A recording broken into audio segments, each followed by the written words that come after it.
Global View podcast. Today's episode will be centered on environmental conservation. Recently, climate change has become a more prevalent issue for today's youth, and I've just had the opportunity to interview Dr. Matthew Konfirst, who will share about the role that the EPA has in conservation. The first question is, can you please introduce yourself and feel free to include information about your position and background? Hi, my name is Matt Konfirst. I work for the EPA Mid-Atlantic office in Philadelphia. I work there as the climate coordinator, and I have a background in climate science. So I did my doctoral work in the Antarctic, studying how climate and environment changed over millions of years, and also served in the Peace Corps after I finished my PhD. So I was in Ukraine and Guyana. So, what legislative actions have been taken regionally or even nationally to promote greener policies? And more specifically, what are some of the top policies that the EPA has helped advance? Sure. So there are a couple of legislative actions over the past few years that have been really big for promoting greener policies and addressing climate action. There is the bipartisan infrastructure law, which was passed in late 2021, and the Inflation Reduction Act, which was passed the following summer. And so those are two big legislative wins that help us address climate change. The Inflation Reduction Act, or the IRA as we call it, specifically addresses climate mitigation or reducing greenhouse gas emissions. And the bipartisan infrastructure law, or bill, that actually helps us. There's a big chunk of money that's gone towards beefing up existing programs, and we're able to, in a lot of cases, promote using that money in a way that supports climate adaptation, which is learning how to live with the changes that climate change is bringing. So, how does your organization work towards promoting a policy, and what specific strategies do you employ? Yeah, so our agency, we have a lot of programs, and so promoting a specific policy is really program specific.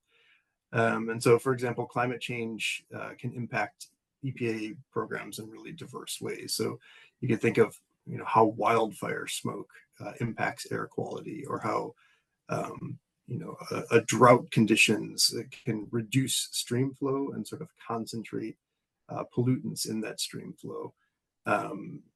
Flooding can mobilize pollutants at contaminated sites like Superfund sites, and things like sea level rise can impact water and wastewater treatment plants that are located close to the coast, or even impact ecosystems that offer protection from, say, storm waves coming in. And so by thinking about kind of how each of these hazards impacts the individual programs, we're really able to ensure that we're effectively implementing things. So implementing programs by taking climate into consideration really is smart government. We're making sure that the investments that are being made with federal dollars last as long as possible. So it really, in the long run, saves us money. And so how are we doing that? So in Region 3, we have a climate adaptation implementation plan, and that really lays out specific steps that we're taking to address the climate issue. And we can then work towards promoting those best practices. And sort of another way that we do this is through the Clean Water Act. So in 2019, there were some amendments passed to the Clean Water Act that really direct EPA to promote the use of what's called green infrastructure. It's a practice that captures rainfall where it falls. It has a bunch of benefits. It means that the water soaks in where it falls rather than flowing someplace else and causing flooding.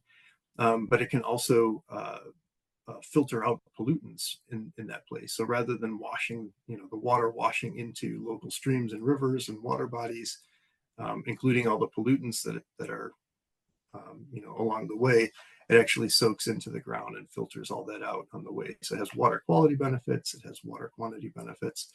And we were directed in 2019 to promote the use of this strategy wherever possible.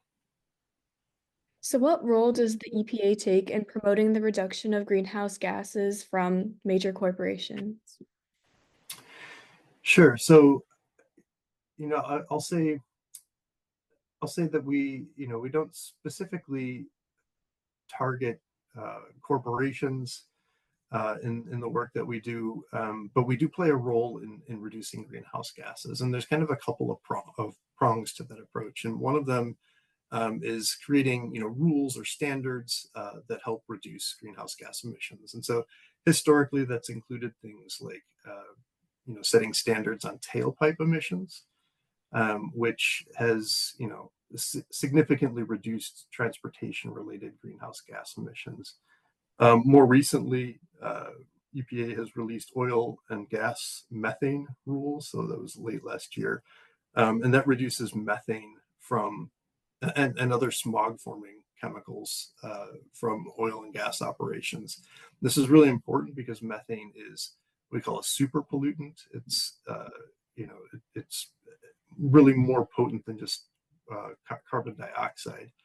And oil and gas is the largest source of these gases. And so these new rules are designed to reduce those emissions. And then just recently, just earlier this year, there are new greenhouse gas emissions reduction rules for existing coal-fired and new natural gas-fired power plants. And these rules are designed to control about 90% of that pollution. And just to kind of put that into perspective, that is going to reduce emissions by about 1.4 billion tons of carbon dioxide by the middle of the century, which is equivalent to removing 328 million gasoline powered cars off of the roads each year. So it's really, really going to have a big impact. And the cool thing about it is that it uses existing technology to get to those reductions. So carbon capture and storage is something that is a budding technology that's being supported by the bill and IRA funding mechanisms that I mentioned a few years ago. So that's kind of one prong, is to really is to look at rules and standards that can help reduce greenhouse gases.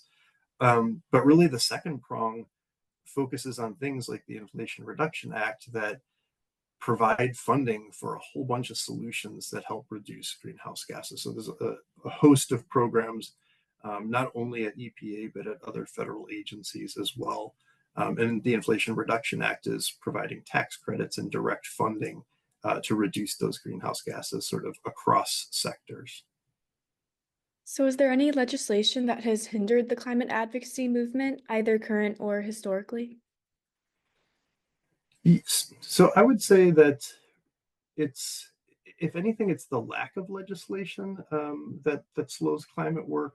Really, the legislation that I mentioned over the past couple of minutes, the 2019 Clean Water Rules and Green Infrastructure, and then the bill and IRA funding, really those have been ways for us to move forward on the climate issue. And each one of those pieces of legislation addresses some slightly different aspects of the climate issue. And so when that legislation passes, that really sort of pushes the work forward.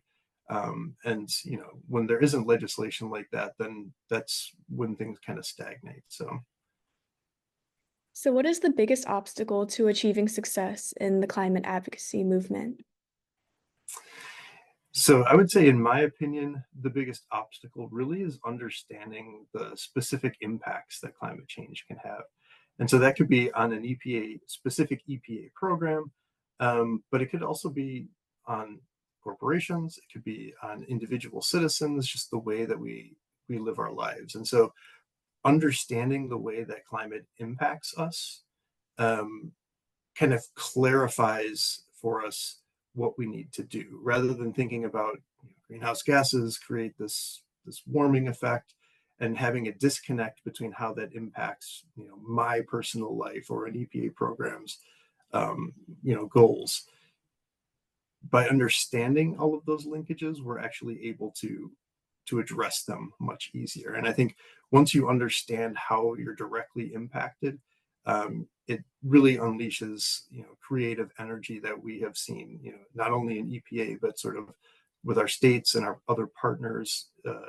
Like once people make that connection, then they start to have ideas for how to address the problem and how to solve the issue.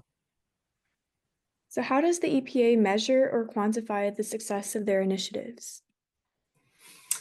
Yeah, so we do this in a couple of ways. So we quantify our successes by so one way is to track what we call priority actions. And so I briefly mentioned we have a climate plan in the region. In that climate plan, we list out a host of, so dozens of specific actions that we're taking within our region to address climate change and climate adaptation. And so we track our progress on those. We actually track those publicly on our webpage to show the progress that we're making. And so that's one way. And those can be very specific things. They can be program specific. They can be science needs that we have. They can be communications, internally and externally. Like how do we do all of this work? And then the other way that we track, the other big way that we track progress on this is through what we call partner actions taken. And in a lot of cases, that means just tracking the grants that are addressing the climate issues, and being able to say that we spent X number of dollars or worked with X number of partners on climate issues. And so those are kind of a couple of big ways that we can track how we're doing on this issue. But it is a diverse issue. And so a lot of times there's progress that we can't quite capture because it comes out of conversations with partners, or it comes out of, external events. And there's just, there's like conversations that happen or discussions on the side of other events. And sort of all of that feeds into the bigger success that we're having. But like the priority actions and those grant outcomes really are some two ways that we can directly track our success. So, those are all the questions I have prepared, but do you have any other statements to conclude? Sure, I can say that the work that EPA does, our mission is to protect human health and the environment. And the work that we've been doing for the past 50 plus years um, has really had some successes. And I think, for those of us who work in this field day to day, you sometimes don't see those successes. They're sort of these gradual, sort of step by step. We're making a little progress here and a little progress here, and then when you look back over the past 50 years and see how things were in the 70s when the agency started and how things are now, you can really see that progress. But day to day, it's hard to see that progress. And I think that I'd like to think that 50 years from now, we'll be looking back on the climate issue in the same way. And kind of day by day, maybe we made a little progress here and a little progress there, but we don't really see all of the big progress until you have a little bit of space to look back on the work that you're doing. And so I'd say that, addressing the climate issue really ties into the work that we've done as an agency for the past 5+ decades. Thank you for listening to today's episode of the Global Viewed podcast.